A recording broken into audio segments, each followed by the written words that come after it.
శశికళపై ముప్పేట దాడి జరుగుతోంది. ఆమె సీఎం కాకుండా అడ్డుకోవడానికి అంతా ఒక్కటవుతున్నారు.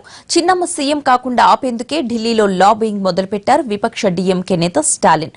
రాత్రి సెల్వం నోరు విప్పడంతో ఇక స్టాలిన్ తన ప్రయత్నాల్ని మరింత ముమ్మరం చేశారు. శత్రువుకు శత్రువు మిత్రుడు అన్న నానుడి తమిళనాడులో మరోసారి నిజమయ్యే అవకాశాలు కనిపిస్తున్నాయి. జయలలిత, శశికళను మొదట్నుంచి వ్యతిరేకించే DMK working president Stalin paneer Selvam విషయంలో మాత్రం పూర్తిగా సానుకూల వైఖరితో వ్యవహరిస్తున్నారు. శశికళ సీఎంగా పగ్గాలు చేపడతారని తెలిసినప్పటి నుంచి తీవ్ర ఆగ్రహంతో ఉన్న ఆయన ఢిల్లీ వెళ్లి కేంద్రంతో ఇదే విషయంపై చర్చలు జరుపుతున్నారు. శశికళను సీఎం చేయటం అన్యాయమని, ఒక ఓటుకు ముగ్గురు సీఎంల విధానం ఏంటని బహిరంగంగానే కామెంట్లు చేశారు.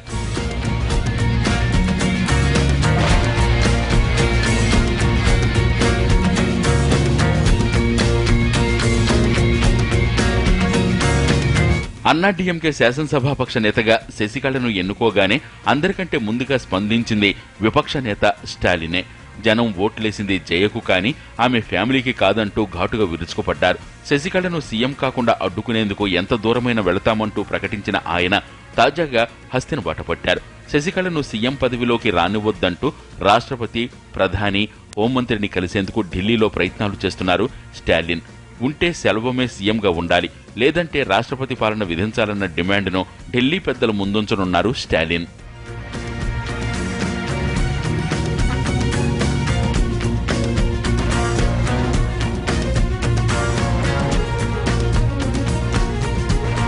సెల్వం పట్ల పూర్తి సానుకూల వైఖరితో ఉన్న స్టాలిన్ ఇటీవలే తన కాన్వాయ్ను పక్కకు తప్పించి సీఎంకు దారిచ్చారు.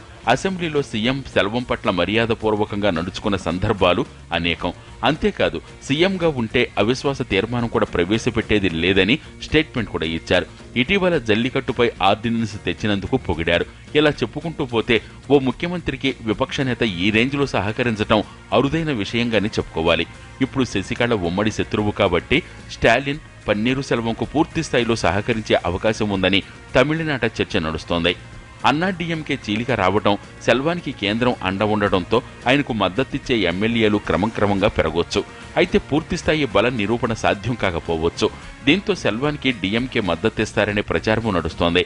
అయితే పన్నీరుకు డీఎంకే మద్దతు పలిగితే అది ఆత్మహత్య సదృశ్యం అవుతుందనే ప్రశ్న ఉదయిస్తోంది. సంక్షోభ నివారణకు రాష్ట్ర శ్రేయస్సు దృష్ట్యా సెల్వానికి మద్దతిస్తే వచ్చే ఎన్నికల నాటికి డీఎంకేను మరింత బలోపేతం చేయవచ్చని దృఢంగా స్టాలిన్ విశ్వసిస్తే కనుక సెల్వానికి పూర్తిస్థాయిలో అండ దొరికినట్లే.